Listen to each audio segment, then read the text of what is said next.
Yang hari ini Bapak Ibu Saudara yang kedua, saya berbicara tentang kualitas hidup saat kita dipercaya untuk punya pengaruh, untuk memimpin, untuk ada dalam posisi tertentu dan mengambil posisi dalam setiap kapasitas yang Tuhan berikan di dalam hidup kita. Sebelumnya mari kita sama-sama kita buka di dalam Daniel pasal yang pertama. Daniel pasal yang pertama ayat yang ke-1 dan 2.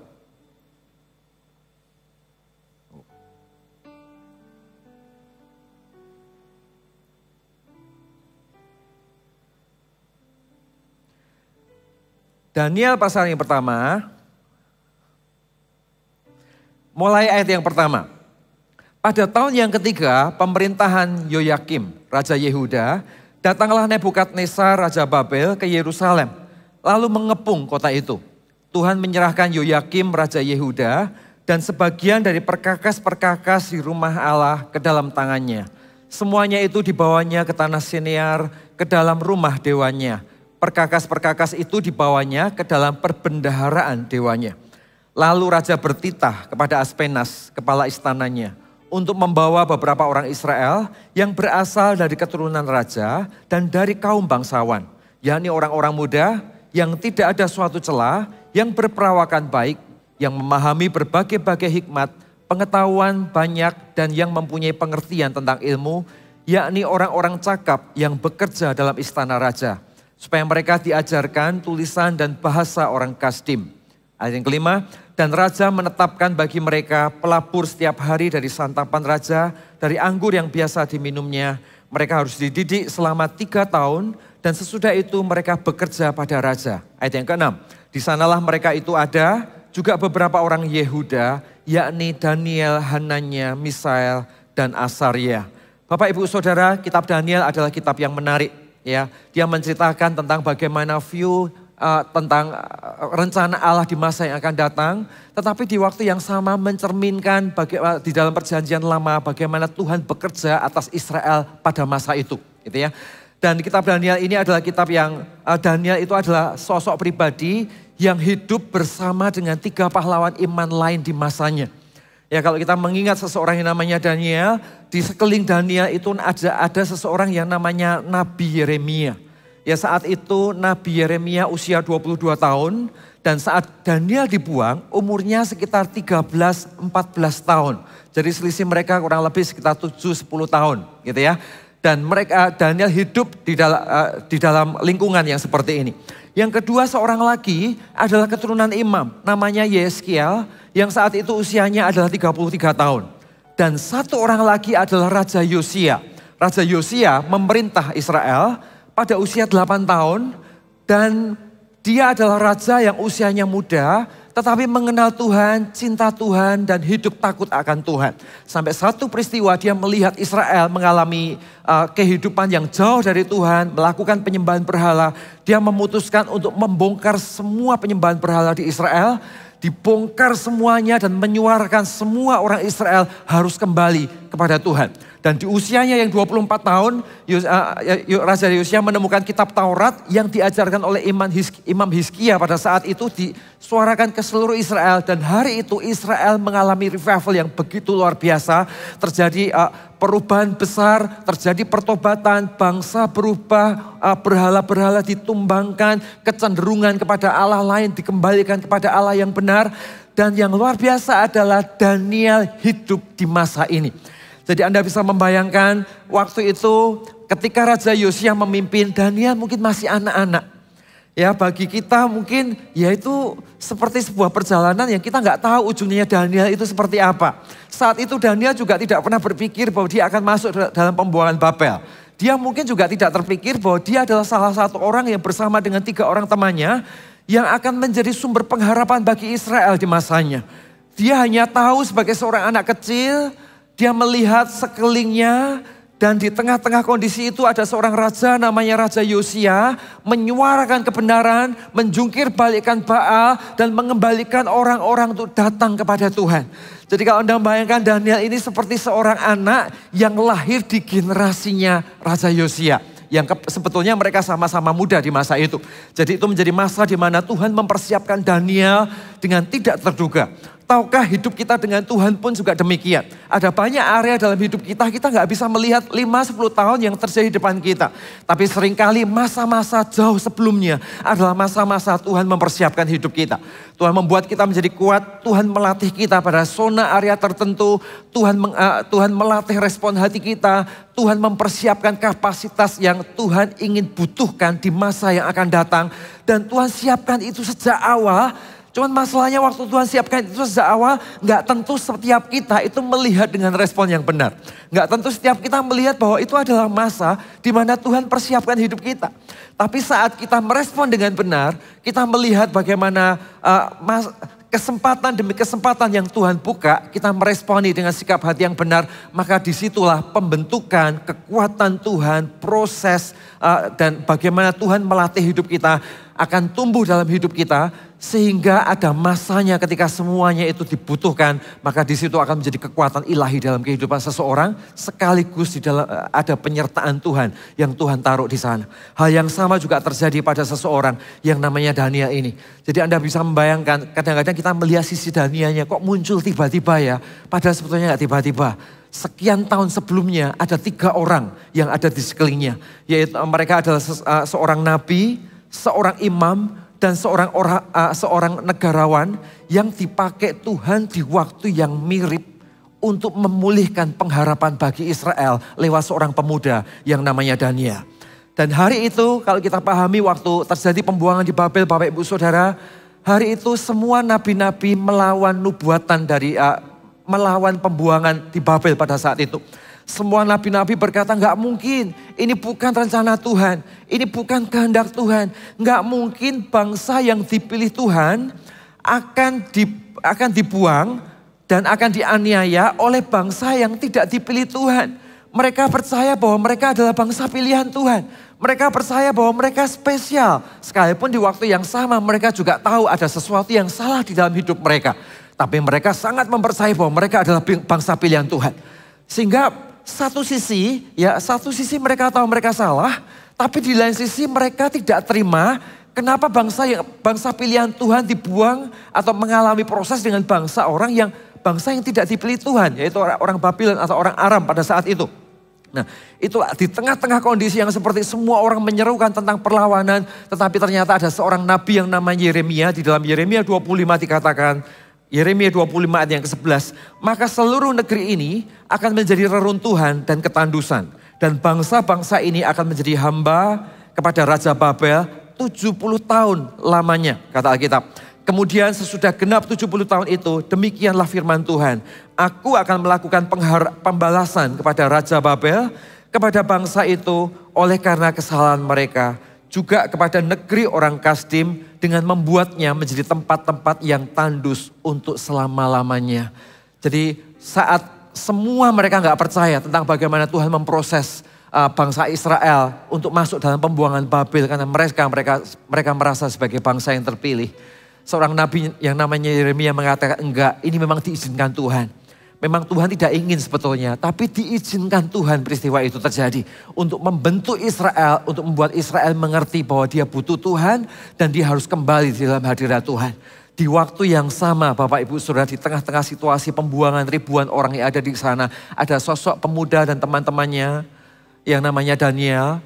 Dia adalah seorang bangsawan, hari itu dia terpisah dari keluarganya, dia mengalami penjarahan, dia mengalami kemiskinan, mungkin keluarganya juga dibunuh, dia nggak terkonek satu dengan yang lain, namanya dalam situasi perang, keadaan sangat kacau, situasi tidak memungkinkan di masa-masa itu. Dan Daniel ditarik di dalam suasana dan keadaan yang seperti ini.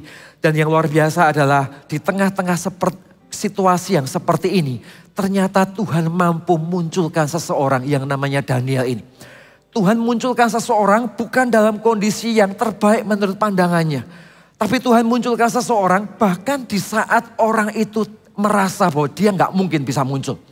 Ya, hak kebangsawanannya ditarik, keluarganya terpisah, dia mengalami aniaya, dia mengalami kesedihan, ya dia mengalami kemiskinan, posisinya sebagai seorang bangsawan, fasilitas yang dia punya semuanya tidak ada dalam hidupnya. Tapi hari itu Tuhan izinkan di tengah-tengah situasi yang seperti ini, ternyata bisa muncul sosok yang namanya Daniel dan 4 saudaranya dan 4 teman-temannya. Pertanyaannya adalah apakah hanya Daniel hari itu yang seharusnya muncul? Bukankah ada ribuan orang yang hari itu sama-sama dibuang? Bukankah ada ribuan orang yang lain juga yang sama-sama masuk ke pembuangan bersama-sama dengan Daniel dan teman-temannya? Saya pikir Bapak Ibu Saudara kalau ngomong tentang pilihan Tuhan, kalau ngomong tentang rencana Tuhan, ya Tuhan gak pilih kasih. Dia mengasihi semua orang. Dia menginginkan setiap orang sampai kepada kehendak dan rencananya yang terbaik dalam hidupnya. Tapi di waktu yang sama, semua rencana Tuhan itu butuh respon dari manusia karena menjaga hati adalah tanggung jawab kita. Menjaga respon kita adalah tanggung jawab kita. Jadi hari itu Daniel punya kekuatan untuk menjaga respon hatinya. Daniel punya kekuatan untuk mengatasi situasinya. Sehingga keadaan boleh sulit, situasi tidak mendukung, dia terjepit dengan berbagai macam situasi. Tetapi ternyata Tuhan pakai hidupnya dan memunculkan hidupnya untuk masa yang dia sendiri gak pernah bayangkan hari itu. Berapa banyak di antara kita seringkali kita juga bisa masuk di dalam zona yang seperti ini. Saat kita ingin pertolongan Tuhan, di waktu yang sama seringkali kita menetapkan syarat di sekeliling kita. Ya Tuhan bisa tolong aku kalau nanti ini situasinya begini. Kalau seandainya situasinya begini maka kalau seandainya keadaannya seperti ini. Mungkin Tuhan bisa tolong aku dan sebagainya. Padahal untuk Tuhan menolong kita bukan bergantung dengan apa yang ada di sekeliling kita. Untuk Tuhan menolong kita bukan tergantung pada apa yang kita punya atau bahkan apa yang tidak kita punya. Cukup bergantung dengan respon kita dan bagaimana posisi iman kita di hadapan Tuhan. Maka itu menjadi pintu masuk di mana Tuhan berkarya dan mengerjakan sesuatu di dalam hidup kita. Jadi segala sesuatunya bisa diambil, segala sesuatunya bisa dipepet, segala sesuatunya bisa tidak menguntungkan, segala sesuatunya kita bisa ditaruh di tempat yang gak bisa bergerak sama sekali. Tetapi ketika posisi iman kita benar di hadapan Tuhan, maka di sana selalu akan muncul pengharapan untuk siapapun yang ada di sana tidak akan tumbang karena situasi. Karena ada Tuhan dan ada iman yang menjadi pintu masuk di mana Tuhan bekerja di tengah-tengah kita. Nah, saudara, Bapak Ibu Saudara, Anda bisa membayangkan di dalam kondisi yang seperti ini, Daniel diinterview oleh Nebukadnezar dan ternyata dia terpilih menjadi penasihat raja. Gitu ya. Di waktu yang sama dikatakan dia punya hikmat dan hikmatnya 10 kali lebih hebat daripada pesaing-pesaingnya. Ya, dia punya hikmatnya 10 kali lebih hebat. Gitu ya. Daniel memiliki kemampuan komunikasi yang baik. Dia menaklukkan hati pemimpin istana, membangun hubungan koneksi dengan orang-orang di sekelilingnya dan memiliki penyertaan Tuhan di hadapan manusia. Anda bisa lihat di Daniel 1 ayat yang ke-9. Maka Allah mengaruniakan kepada Daniel kasih sayang dari pemimpin pegawai istana itu. Tetapi berkatalah pemimpin pegawai istana itu kepada Daniel, aku takut kalau tuanku raja telah menetapkan makanan dan minumanku, berpendapat bahwa kamu kelihatan kurang sehat daripada orang-orang muda yang lain sebaya dengan kamu. Sehingga karena kamu aku dianggap bersalah oleh raja. Sederhana, dia tidak melakukan hal yang terlalu spektakuler, natural hidupnya dengan keseharian yang biasa, respon-respon natural yang dia bangun bersama dengan Tuhan. Tetapi ternyata dalam perjalanan proses yang Tuhan izinkan di hidup seorang Daniel. Dia diizinkan Tuhan untuk mengalami perkenanan Tuhan bukan hanya di ruang doanya. Tapi di hadapan manusia. Dia punya good communication dengan orang-orang yang ada di sekelilingnya. Dengan hikmat yang Tuhan taruh di dalam hidupnya. Justru dalam situasi yang seperti ini. Dia memberikan pengharapan bagi umat Israel. Jadi Anda bisa membayangkan hari itu bait Allah porak-poranda. Situasi sedang dalam penjajahan. Bait Allah sedang tumbang keadaannya. Benda-benda bait Allah semuanya juga tidak ada di sana. Dan Anda tahu Taurat itu disimpan di bait Allah. Taurat adalah simbol kehadiran Allah. Sedangkan bait Allahnya nggak ada, saudara. Jadi hari itu bangsa Israel ketika dia masuk dalam pembuangan, mereka cari Tuhan, mereka menginginkan Tuhan, dan simbol bait Allah simbol tentang Tuhan ada di bait Allah. Ternyata bait Allahnya juga tidak ada di sana, bait Allahnya tumbang. Jadi hari itu mereka mau cari Tuhan pun mereka nggak lihat Tuhan. Mereka mau cari pertolongan, simbol pertolongan pun tidak ada dan mereka tidak menemukan itu. Dan di waktu yang sama Tuhan munculkan sosok yang namanya Daniel. Di mana kenapa Tuhan munculkan Daniel? Karena lewat seorang Daniel, Tuhan lagi ngomong kepada Israel bahwa di tengah-tengah mungkin disiplin yang sedang terjadi hari itu, Tuhan tidak meninggalkan Israel. Di tengah-tengah situasi yang mungkin tidak mudah hari itu, tetapi Tuhan tidak meninggalkan mereka. Tuhan tetap izinkan keadaan yang mungkin gak nyaman terjadi, tapi bukan berarti Tuhan tinggalkan mereka. Dimunculkan dengan figur seorang Daniel. Menjadi lambang pengharapan buat Israel di masa di mana dia hidup dan memerintah di masanya. Pertanyaannya Bapak Ibu Saudara adalah, apa sih yang membuat Daniel ini spesial?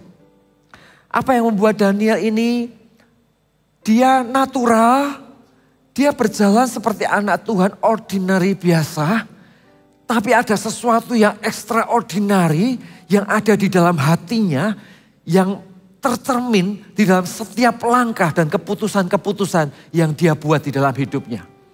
Dan akhirnya waktu dia mengambil posisi, waktu Tuhan kasih kepercayaan sebagai seorang pemimpin, waktu Tuhan kasih kepercayaan untuk dia ambil posisi pada sebuah kapasitas tertentu yang Tuhan percayakan di dalam hidupnya, dia juga bukan melakukan hal yang spektakuler, dia mengambil keputusan-keputusan yang sederhana, tapi keputusan-keputusan yang sederhana yang sehari-hari itu disertai oleh Tuhan dan dihormati oleh manusia, dan di dalam keputusannya ada penyertaan Tuhan yang heran di dalam hidupnya.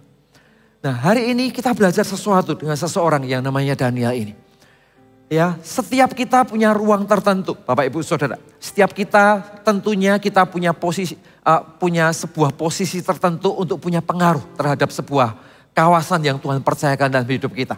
Seorang ayah ambil posisi untuk anggota keluarganya. Seorang CG leader ambil posisi untuk pengembalaan di dalam anggota CG-nya. Benar ya? Di tengah-tengah teman-teman sebagai komunitas, paling tidak dia ambil posisi untuk menjadi berkat buat orang-orang yang ada di sekelilingnya. Di tengah-tengah pekerjaannya pun juga sama, ketika kita bekerja dan dengan tanggung jawab yang Tuhan percayakan di dalam hidup kita, kita juga ambil posisi di sana untuk bekerja dengan baik dan menjadi berkat atas setiap apa yang Tuhan percayakan di dalam kehidupan kita. Nah, hari ini hal yang sama juga terjadi dengan seseorang yang namanya Daniel. Ya, tetapi hari itu Daniel memimpin dalam kondisi yang di mana Israel sedang mengalami krisis. Memimpin bukan dari apa yang hebat yang dia punya, yang ada, yang sudah tersedia. Tetapi dia memimpin bahkan dari nothing, dari kondisi kepepet, dari seorang bangsawan yang tidak bisa memanfaatkan fasilitasnya, dari seorang tuan rumah yang menjadi penjajah. Ternyata di situ dipilih Tuhan, diangkat Tuhan untuk memimpin dan membawa pengaruh atas setiap kesempatan yang Tuhan percayakan di dalam hidupnya. Dan yang luar biasa, hal yang dilakukan sebetulnya sangat sederhana. Sesuatu yang sederhana, sehari-hari, tetapi dampaknya luar biasa di dalam keputusan-keputusan yang dia buat.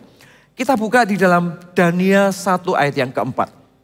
Yakni orang-orang muda yang tidak ada suatu celah, yang berperawakan baik, yang memahami berbagai-bagai hikmat, berpengetahuan banyak, yang mempunyai pengertian tentang ilmu, yakni orang-orang yang cakap untuk bekerja dalam istana raja, supaya mereka diajarkan tulisan dan bahasa orang Kasdim, kata Alkitab. Ayat yang keempat dikatakan, yakni orang-orang muda yang tidak ada suatu celah. Bapak Ibu Saudara, hari itu waktu Daniel mengambil posisi kepemimpinan, dia posisinya masih dalam usia yang sangat muda.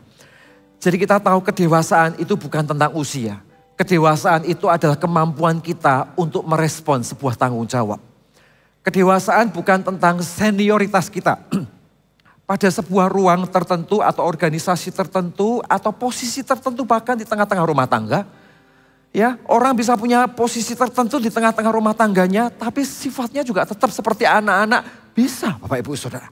Orang yang secara usia seharusnya sudah jauh lebih dewasa dari usia kita, tetapi ternyata keputusan-keputusannya sama seperti orang-orang yang jauh di bawah usianya. Bisa. Karena kedewasaan bukan tentang usia.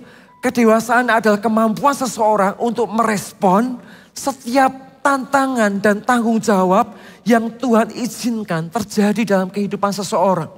Dan waktu Daniel memulai sesuatu, Dia ada di usia yang sangat muda. Usianya hari itu katakanlah sekitar 12-14 tahun. Dia memulai integritas hidup bersamaannya bersama dengan Tuhan. Dan yang luar biasa Bapak Ibu Saudara, Alkitab itu mencatat. Dia berkontribusi melayani Tuhan dan dipakai di masa itu. Sampai menjadi penasihat raja sampai tahun pertama Raja Darius. Yaitu 537 sebelum Masehi. Artinya apa? Artinya dia bekerja kurang lebih 70 tahun. Anda akan temukan banyak tokoh di Alkitab yang memulai dengan luar biasa, tapi ternyata dia tidak mengakhiri dengan finishing well. Ya, Anda temukan seseorang, katakanlah seseorang yang namanya Simpson. Dia memulai dengan begitu luar biasa. Ya, tapi terakhir ternyata dia nggak penuh finishing well. Menyelesaikan dengan semuanya dengan baik hari itu. Saul memulai juga dengan pilihan Tuhan. Memulai dengan pengurapan Tuhan di dalam hidupnya. Tapi dalam prosesnya ternyata nggak panjang dan tidak menyelesaikan sampai finish. Nah, ada satu tokoh yang menarik di Alkitab yang namanya Daniel. Dia memulai dari muda, Bapak Ibu Saudara. Dari muda dia punya respon-respon kedewasaan bersama dengan Tuhan. Dan dia ternyata sampai dia terus berusia dari generasi demi generasi. Dari satu raja kepada raja yang lain sampai kepada Raja Darius. Dia tetap berkarya, dia tetap berkontribusi, dia tetap punya mimpi. Dia tetap punya dampak atas setiap kepercayaan yang Tuhan berikan di dalam hidupnya. Dimulai dari muda, tapi dia mengakhiri semuanya sampai akhir finishing well. Dia selesaikan semuanya dengan baik sampai usia tuanya. Jadi apa yang saya mau siarkan kepada Anda? Yang mau saya siarkan adalah usia kita boleh bertambah Bapak Ibu Saudara. Benar? Dan kita nggak bisa bohong, keadaan usia kita, kondisi fisik kita mungkin dari waktu ke waktu akan terus bertambah. Tapi hati kita, kontribusi kita, nilai hidup kita, keinginan kita untuk mengasihi Tuhan, cinta kasih kita kepada Tuhan, nyala api Tuhan yang pernah Tuhan bangun dalam hidup kita sejak awal kita menerima Tuhan, sampai detik ini, bahkan sampai nanti akhir hidup Tuhan memanggil kita, tidak boleh justru semakin turun, tapi justru semakin menyala-nyala, semakin tua tapi bukan menjadi semakin lemah, semakin tua tapi semakin menyala-nyala. Semakin tua tapi semakin strong, semakin matang di dalam hadirat Tuhan. Dan itulah yang dibangun oleh seseorang yang namanya Daniel. Dia memulai dari muda dan di dalam masa mudanya mungkin dia juga belajar hari itu. Di dalam masa di mana dia juga mungkin dia punya integritas, dia bangun hidupnya, dia dipersiapkan. Tapi mungkin dia juga belum sematang di usianya, di usia tertentu di masa-masa pemerintahan raja-raja berikutnya. Tetapi hari itu dia memulai sesuatu yang benar. Dan bukan hanya memulai sesuatu yang benar, dia terus berjalan dari waktu ke waktu. Terus berjalan dari satu respon kepada respon yang lain. Jadi Anda bisa membayangkan Daniel berkontribusi bukan hanya di pemerintahan Raja Nebukadnezar. Tapi juga sampai ke pemerintahan Raja Darius. Ya, pemerintahan orang yang berbeda. Tapi di sana dia tidak pernah berhenti berbuah-buah. Saudara, satu spirit yang sejak awal ditaruh di dalam hatinya. Ya, ketika Tuhan memanggilnya muda, dengan spirit mudanya melayani Tuhan. Dengan spirit nyala api yang melayani Tuhan. Sampai suatu hari dia menjadi tua, nyala api yang sama, spirit yang sama, kasih yang sama, hati yang sama. Terus menyala dalam hidupnya sampai hari tuanya. Orang-orang begini tidak akan pernah berhenti untuk berbuah. Dia semakin tua, fisik mungkin bisa semakin menurun. Tapi buahnya akan semakin lebat dan semakin menyala-nyala di dalam Tuhan. Katakan amin. Ya, salah satu kuncinya apa? Salah satu kuncinya adalah karena dia memelihara visi yang Tuhan taruh dalam hidupnya. Dia tahu untuk apa dia hidup di masanya. Dia tahu bagaimana Tuhan memanggil. Bagaimana kenapa dia hidup di masa itu. Dan bagaimana dia memperlakukan Tuhan di masa di mana Tuhan memanggilnya. Salah satu kekuatan daripada Daniel dan kawan-kawannya ini kan satu sebetulnya. Yaitu iman walaupun. Betul ya, Anda sering mendengar kalimat ini. Iman walaupun Daniel dan kawan-kawannya. Jadi dia mengikut Tuhan bukan karena apa yang dia dapat atau situasi yang menguntungkan yang dia bisa tangkap dari situasi itu untuk mengikut Tuhan. Tetapi dia mengikut Tuhan karena sesuatu yang benar, yang dia pilih, yang dia hidupi dengan semua resiko proses yang Tuhan izinkan untuk terjadi di sana. Sehingga hidupnya dengan Tuhan bukan bergantung tentang apa yang terjadi yang ada di luar sekelilingnya. Tetapi sebagai keputusan pribadinya dengan Tuhan. Dan bagaimana dia memposisikan hidupnya ketika kesempatan untuk hidup diberikan di dalam hidupnya. Lawannya iman walaupun itu apa sih? Lawannya iman walaupun adalah iman hanya jika. Gitu ya. Jadi dia akan, ya saya nanti akan ikut Tuhan. Nanti kalau saya sudah punya waktu. Saya nanti akan lebih melayani Tuhan. Nanti kalau anak saya sudah begini. Saya akan lebih lakukan ini kalau saudara saya sudah begini. Saya akan ikut Tuhan sungguh-sungguh. Saya akan ke gereja nanti kalau kanker saya sudah disembuhkan. Dan sebagainya. Dan saat semuanya itu katakanlah seandainya sudah diberikan pun. Kita akan selalu punya sederetan alasan yang lain. Untuk berkata aku masih punya ini, punya itu. Untuk aku ikut Tuhan, untuk aku melayani Tuhan. Untuk aku melakukan sesuatu bersama dengan Tuhan. Karena pada dasarnya bukan tentang alasan atau keadaan di sekeliling kita. Karena pada dasarnya adalah kita sendiri sudah punya kotak standar. Aku akan ikut Tuhan, dengan Tuhan harus punya parameter A, B, C di dalam hidupku. Sehingga dia melihat apa yang Tuhan bisa kerjakan, apa yang bisa Tuhan perbuat, standar berkat seperti apa yang Tuhan akan berikan di dalam hidupku, maka disitulah aku akan memulai perjalanan hidupku dengan Tuhan. Saudara, orang-orang seperti ini pada akhirnya tidak akan pernah ikut Tuhan. Walaupun di dalam sebuah situasi 1-2 kali dia berkata dia akan ikut Tuhan. Tetapi jauh di dalam kedalaman hatinya, penuh dengan syarat, penuh dengan berbagai macam hal yang membuat dirinya tidak bisa melihat Tuhan dari kacamata bahwa kita ini adalah milik Kristus. Dia melihat Tuhan sekedar dari kacamata apa yang Tuhan bisa berikan di dalam hidupnya. Ini adalah iman hanya jika. Hari ini Daniel tidak hidup di masa itu. Waktu dia muda, dalam kondisi terdesak, hak-haknya semua diambil, dia terdesak, dia dalam kondisi hidup sebagai seorang penjajah, dia tetap berkata, tetap Tuhan adalah Allahku. Dan dengan hati yang seperti ini, dia tetap berkarya di masanya. Visi itu tidak pernah mati. Seseorang mau dianiaya seperti apapun, mengalami kondisi seberat apapun, sejauh visi hidupnya tidak pernah mati, maka tidak ada satupun yang bisa menghentikan dia. Saudara masih ingat suatu ketika Yusuf dibenci oleh saudara-saudaranya. Ya, kenapa kok Yusuf dibenci oleh saudara-saudaranya? Karena mimpi, karena suatu hari dia bermimpi, dia cerita kepada saudara-saudaranya. Aku melihat bulir-bulir gandum, dan bulir-bulir gandum di sekelilingku semuanya tunduk, hanya aku aja yang berdiri. Salah satu mimpinya gitu. Akhirnya dia dibenci oleh saudara-saudaranya. Singkat cerita saudara-saudaranya bersekutu, akhirnya Yusuf dimasukkan ke sumur. Pertanyaan saya adalah sebetulnya yang dibunuh Yusufnya atau mimpinya? Ya, kemarahan saudara-saudaranya bukan untuk Yusufnya sebetulnya. Ya bagi mereka sebetulnya tetap melihat Yusuf ini bagian dari saudara sebetulnya. Tetapi kenapa kok mereka marah? Karena mimpi yang dimiliki oleh seorang Yusuf mengganggu mereka. Yang dibunuh apanya? Yang dibunuh adalah mimpinya. Tetapi ternyata ketika Yusuf masuk ke dalam sumur, apakah mimpi Yusuf mati? Ternyata mimpi Yusuf enggak mati. Mimpi Yusuf tetap menyala. Dia tetap menjadi-jadi bersama dengan Tuhan. Situasi bisa menekan dia. Keadaan bisa membuatnya tidak bisa bergerak. Keadaan bisa membuat dia enggak tahu apa yang terjadi. Tekanan begitu luar biasa. Tetapi sejauh mimpinya tidak pernah mati, maka dimanapun dia berada, dia akan bangkit kembali, hidup kembali, dan kembali berbuah-buah lebat karena Tuhan menyertainya. Hari ini mari kita tumbuh di dalam satu area ini. Karena Tuhan menyertai orang-orang yang punya mimpi dan menghargai mimpi itu untuk tetap tinggal di dalam hidupnya. Sebuah komitmen bersama dengan Tuhan bahwa hidupku ini adalah bagi Tuhan.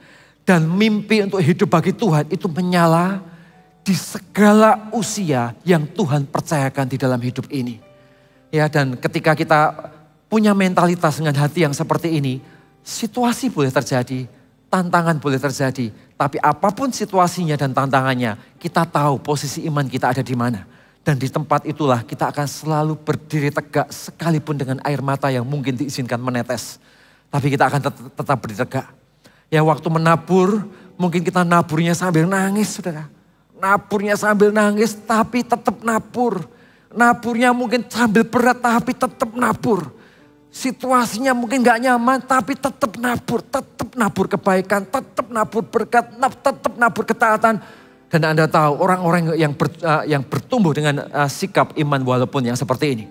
Maka di semua masa hidupnya, dia adalah orang-orang yang meminutangi Tuhan dengan ketaatan. Dan di sanalah penyertaan demi penyertaan akan menyertai hidup orang-orang yang demikian. Katakan amin. Yang kedua Bapak Ibu Saudara, apa yang saya mau sharekan. Ayat yang keempat. Kalimatnya sederhana, Alkitab berkata, yang berperawakan baik. Oke ya, izinkan saya ngomong sesuatu yang lebih mendarat hari ini. Yang berperawakan baik. Ya, jadi Daniel adalah seorang yang juga good looking. Ya, jadi dia bukan hanya seorang yang ngeroh di mana-mana, gitu ya. Kelihatan rohani di mana-mana, tapi ngelomprot Bapak Ibu Saudara. Ya, tapi nggak bisa diterima oleh orang-orang di sekelilingnya. Tapi komunikasinya nggak nyambung. Ya, tapi dengan situasi yang ada di sekelilingnya, dia nggak bisa relate dengan situasi yang ada di sekelilingnya. Ternyata Daniel enggak. Dia punya hati dan iman yang dibangun di dalam. Dia tidak berusaha untuk nunjukkan ke orang-orang menjadi manusia rohani di mana-mana. Biasa, ordinary people biasa. Mengambil keputusan-keputusan yang biasa yang menjadi pilihan hatinya. Keputusan-keputusan hidupnya juga sederhana. Dia bersahaja, dia bisa bergaul dengan banyak orang. Ya, dia membangun good looking, roman muka yang cerah dan penampilan yang baik juga. Ya, Anda tahu good looking itu adalah mata dan jendela hati. Ya, good looking adalah mata dan jendela hati. Ya, Tuhan lihat hati, betul? Tapi masalahnya manusia itu lihat mata. Betul ya? Seringkali kita berkata, aku ingin jadi berkat untuk keluargaku.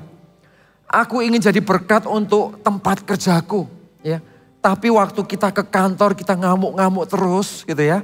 Tapi waktu kita ke kantor kita nggak ready. Waktu kita ke kantor kita nggak bangun komunikasi yang baik. Ya, waktu kita ke kantor kita tidak menciptakan jendela hati. Ya, jendela untuk mata dan hati kita. Ya, good look-nya ada jendela mata untuk masuk ke hati maksud saya. Ya, dan akhirnya apa yang baik yang ada di dalam hidup kita itu nggak bisa nular ke hidup orang lain. Sesuatu yang seharusnya bisa memberkati. Sesuatu yang seharusnya kalau dibedah keluar hatinya. Orang bisa amazed dan berkata, wah ini luar biasa. Ini yang kita butuhkan. Ini akan memberkati. Tapi ternyata itu gak bisa keluar. Kenapa? Karena kita gak punya jendelanya. Untuk orang lain itu bisa melihat ke hati kita. Nah, good looking adalah jendelanya Bapak Ibu Saudara. Jadi menjaga hati dan mengelola yang terlihat adalah keseimbangan yang menjadi tanggung jawab kita. Ya, jadi di dunia ini adalah kita jaga hati dan mengelola yang terlihat itu adalah tanggung jawab kita. Sudah masih ingat suatu ketika Tuhan Yesus marah kepada orang Farisi dan ahli Taurat waktu hari Sabat, ya sengaja mereka mencari kesalahan Tuhan karena ada satu orang yang tangannya tidak bisa bergerak gitu ya kurang lebih. Nah, singkat cerita hari itu Tuhan membuat mukjizat. Justru karena Tuhan tahu dia sedang dicobai, semua orang yang sakit ditaruh di tengah, disembuhkan langsung di sana. Dan hari itu semua orang Farisi, ahli Taurat marah dengan apa yang dilakukan oleh Yesus. Tapi yang di hati Yesus juga sedih. Dan Yesus marah dengan mereka dan Alkitab berkata, Yesus marah karena kedekilan hati mereka. Karena kekerasan hati mereka. Kenapa kok Yesus marah? Sederhana. Karena kalau ngomong tentang menjaga hati itu bukan tanggung jawab Tuhan. Menjaga hati itu tanggung jawab kita, betul? Menjaga hati adalah tanggung jawab kita. Menjaga Tuhan memberikan kapasitas, Tuhan memberikan kekuatan, Tuhan memberikan hadirat Tuhan. Tuhan melembutkan hati kita, men-trigger hati kita, Roh Kudus berbicara di dalam hidup kita. Tetapi keputusan untuk melembutkan hati kita, keputusan untuk menjaga hati kita, itu ada di tangan kita. Jadi wilayah ini adalah wilayah yang manusia harus kelola, bukan Tuhan harus kelola. Dan yang kedua adalah mengelola apa yang terlihat, menjadi good looking. Ya, menjaga hati bagus, ya. Tapi kalau kita nggak bisa mengelola yang terlihat, maka hati yang baik yang kita jaga ini nggak bisa punya jendela untuk orang melihat kondisi hati kita dan menjadi berkat atas hidup mereka. Jadi hari ini Bapak Ibu Saudara, ayo sama-sama Bapak Ibu Saudara, kita menjadi orang Kristen, kita harus belajar untuk mengatur beauty emotion kita dengan baik. Ayo lihat kanan kirinya, katakan halo tetangga. Ya, senyum yang indah untuk mereka. Tahukah senyum Anda memberkati orang-orang di sekeliling Anda? Gitu ya. Respon kita, attitude kita, cara kita bergerak, cara kita merespon atas semua situasi yang Tuhan izinkan terjadi dalam hidup kita, itu menjadi jendela untuk kita bisa ngomong lebih banyak dan mempengaruhi hidup orang lain yang ada di sekeliling kita. Katakan amin. Yang ketiga, Bapak Ibu Saudara, yang ketiga ayat 4 dikatakan, yang memahami berbagai-bagai hikmat, berpengetahuan banyak, yang mempunyai pengertian tentang ilmu, yakni orang-orang yang cakap untuk bekerja dalam istana raja, supaya mereka diajarkan, katakan bersama saya, diajarkan tulisan dan bahasa orang Kasdim. Kita lompat ayat yang ke-17. Kepada keempat orang muda itu, Allah memberikan pengetahuan, katakan Allah memberikan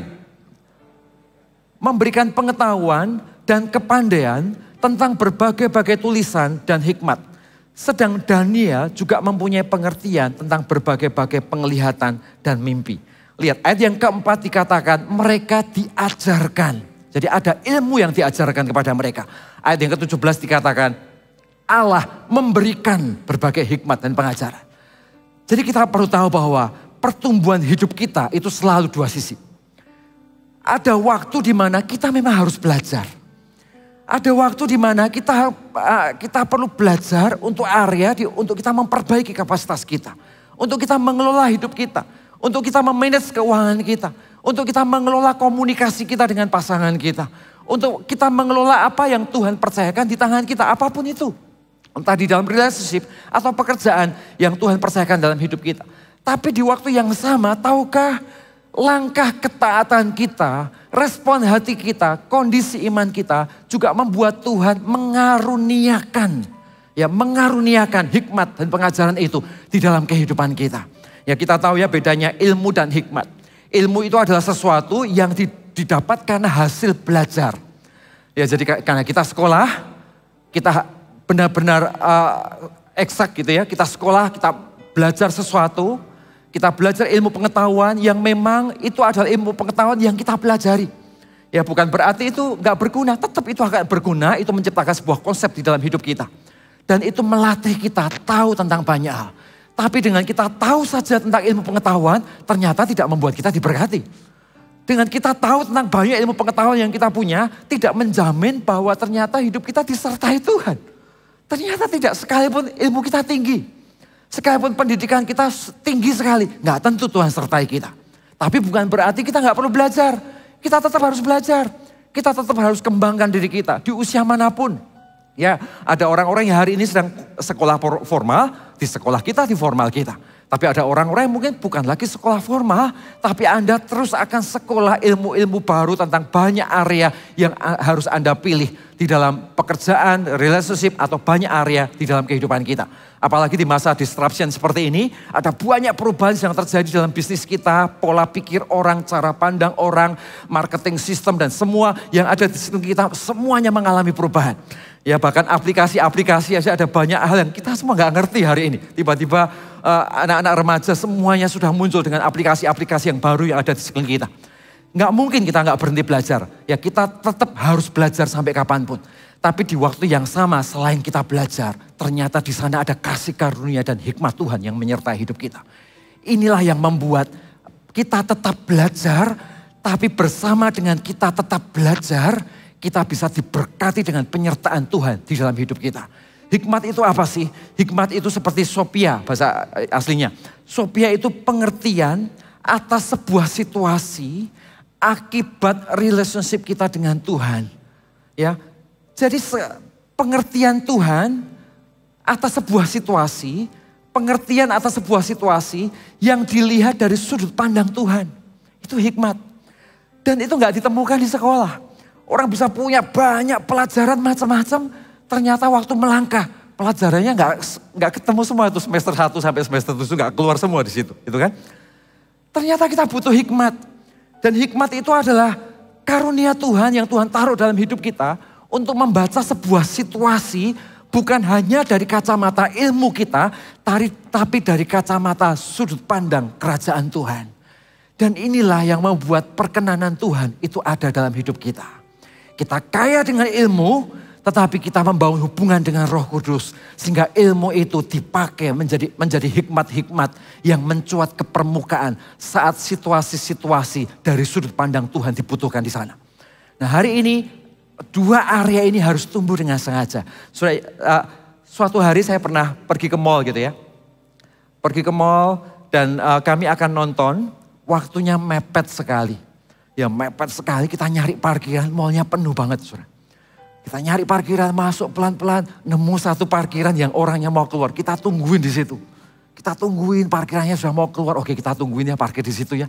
Kita siap-siap mau masuk begini, orangnya keluar, kita mau masuk. Tiba-tiba ada mobil lain, seret, masuk seret. Parkir di sana, petugas parkirnya sudah prit, tapi dia masuk nyelonong, jebret, masuk ke dalam.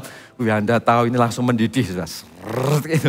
Terus anak saya langsung, Dad gimana ini kita terlambat gini. Wah langsung emosi sudah.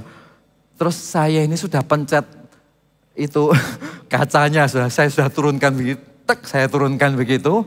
Sudah di sini agak gak enak gitu ya. Tapi tiba-tiba di hati saya mengatakan enggak, sudahlah. Daripada ribut cari aja yang lain, pasti nemu kok gitu ya. Akhirnya saya sudah. Ini kalau diterusin ribut ini, saya tutup kacanya, saya maju terus sudah.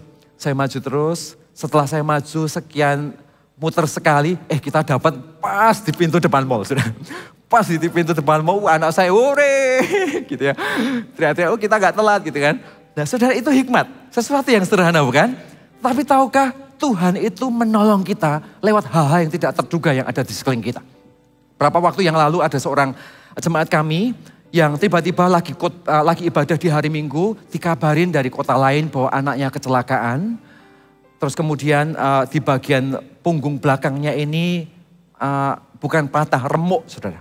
Jadi harus diganti mangkokannya yang di belakang ini. Dan itu sangat mendadak sekali. Rumah sakit mengatakan ini harus dikeluarkan biaya dulu kurang lebih sekian ratus juta. Dan dia posisinya ada di Manado. Ya seorang yang sudah berusia di atas 50 tahun lebih gitu ya. Dia mikir aduh apa yang harus dilakukan. Dia telepon saya dan nangis, Pak Thomas apa yang harus saya lakukan. Saya bingung. Dia tanya di sana, tanya di sini, tanya di sana. Nggak ada jawaban sama sekali. Sampai satu ketika mereka berdua duduk berdua sudah gak apa-apa tenang. Situasi seperti ini pasti Tuhan take control. Tuhan pernah tolong kita waktu peristiwa sebelumnya. Hari ini hari yang sama pasti Tuhan tolong kita. Mereka memutuskan untuk tenang saudara.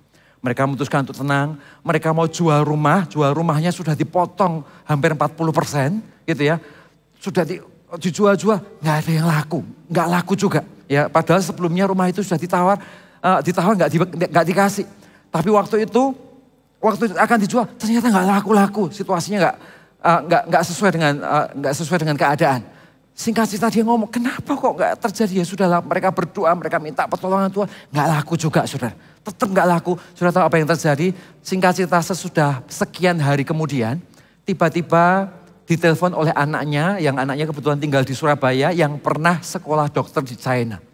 Dia telepon ke dokternya yang ada di China.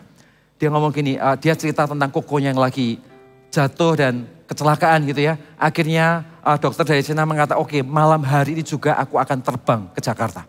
Gitu ya. Akhirnya dokter ini terbang ke Jakarta, semua biaya di-free-kan semuanya. Bapak Ibu Saudara.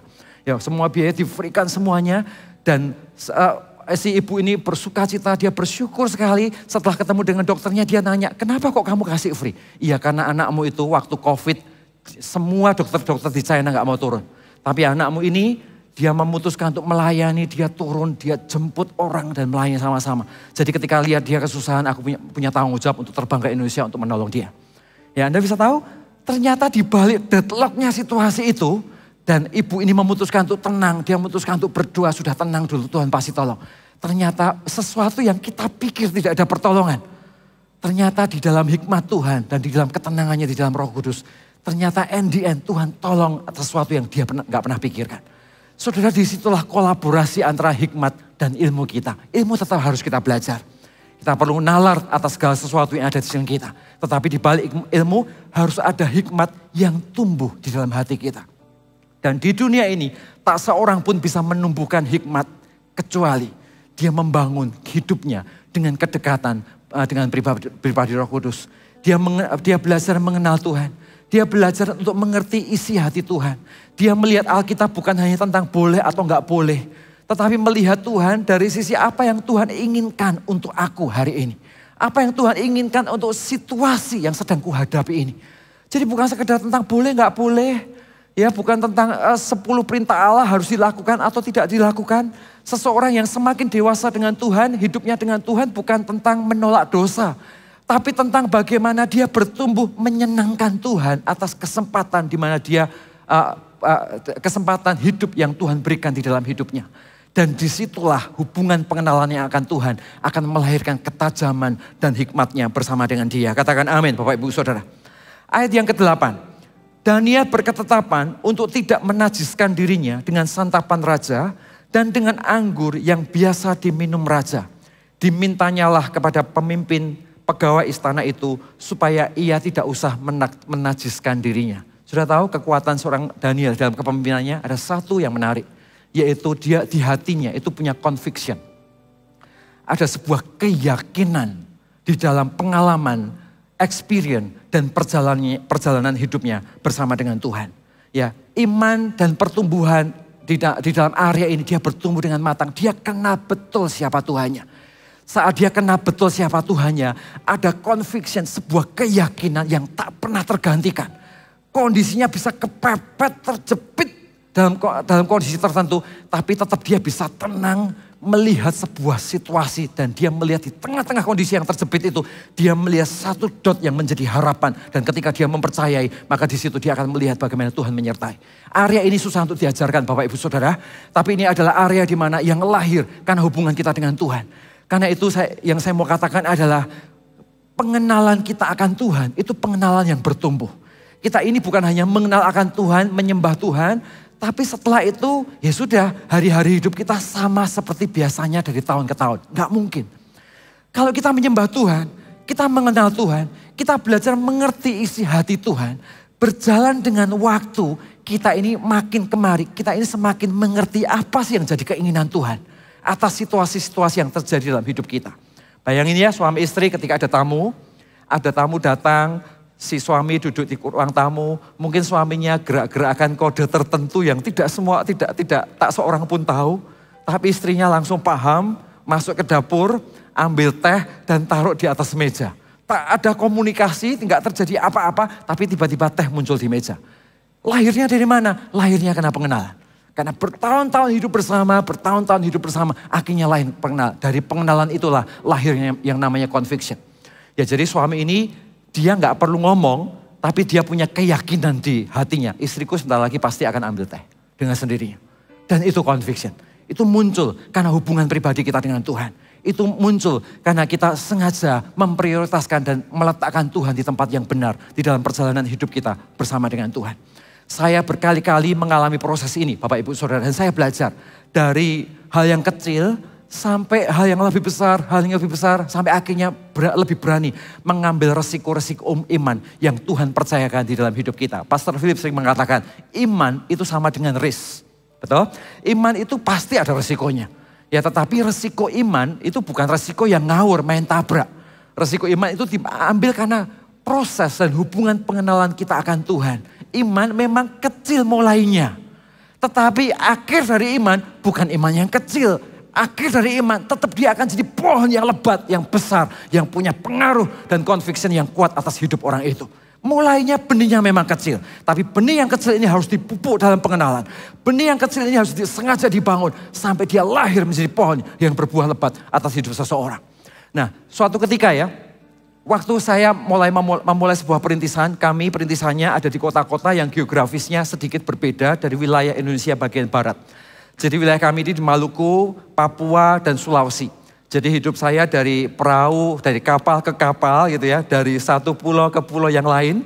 Ya suatu hari saya pernah naik kapal, hanya 2 jam Bapak Ibu Saudara. Hanya 2 jam ombaknya goyang-goyang. Sampai yang biasa naik kapal itu teriak-teriak Tuhan Yesus gitu saudara. Bayangin yang biasa naik kapal aja begitu. Apalagi saya gitu kan. Jadi hari itu saya juga tegang. Matius, Markus, Lukas, Yohanes hilang semua hari itu. Yang saya tahu saya pegangan di tiang kapalnya itu. Dan itulah medan kita di dalam perintisan yang hari itu Tuhan percayakan. Tapi excited. Menarik, karena culture-nya macam-macam, jenis orangnya beda-beda, kebudayaannya beda-beda, tantangan sosialnya juga berbeda-beda, dan menjadi tantangan tersendiri. Ya sampai suatu ketika saya masuk di dalam sebuah kota, saya ngelihat orang masuk ke sebuah kota, kok nggak bisa, aku kotanya begini, kotanya begitu, kayaknya susah, pemimpinnya belum siap, bla bla dan sebagainya. Kemudian sampai sometimes suatu hari kita meeting, kita lihat kok galau ya, ini antara ya dan tidak, ini mau dirintis atau tidak. Akhirnya udahlah kita berangkat aja gitu ya.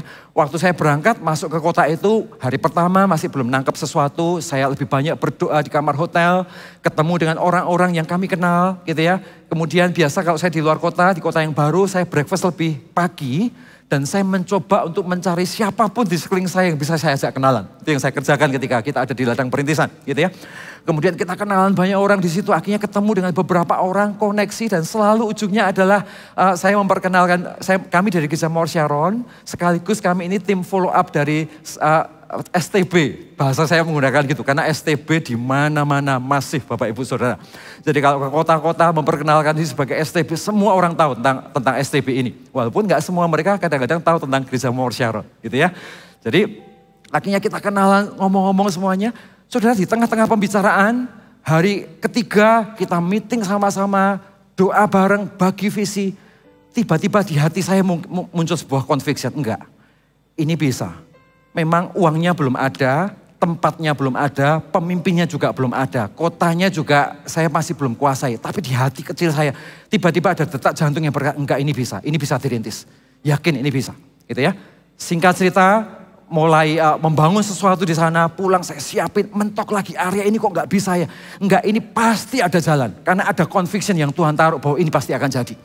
Jadi saat itu terjadi, yang ada di pikiran kita bukan apakah ini akan berhasil atau tidak berhasil. Yang ada di pikiran kita adalah ini pasti jadi, pasti berhasil, hanya pintunya kita ini belum melihatnya.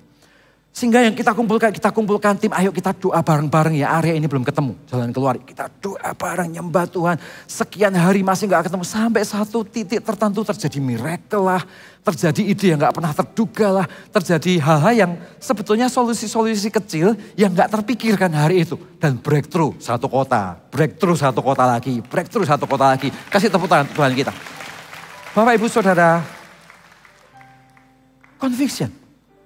Waktu kita melangkah dengan Tuhan, kita nggak semua hal kita betul-betul yakin. Waktu kita melakukan sesuatu, nggak semua hal kita 100% yakin, memang saya tahu. Tapi bersama dengan hubungan dan pengenalan kita akan Tuhan, keyakinan Anda atas keputusan yang kau ambil bersama dengan Tuhan, makin kemari kita semakin mengenal apa yang Tuhan inginkan.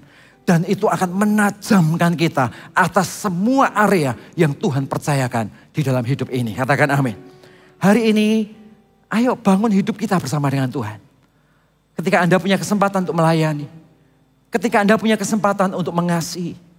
Ketika Anda punya kesempatan untuk membangun hidup Anda di dalam kehidupan yang lebih dalam bersama dengan Tuhan.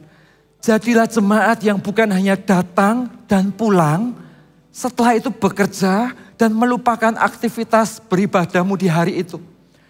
Tapi jadilah seseorang yang datang, makan sesuatu, dan Anda pulang menghidupkan apa yang Anda makan, terkonek dengan komunitasmu, izinkan Roh Allah mengisi hidup Anda, membesarkan iman yang benihnya kecil itu, dijadikan pohon jadi besar, biarkan di sana berjalan dengan waktu. Dan izinkan Tuhan membesarkan area itu. Berjalan dengan waktu, muncul conviction.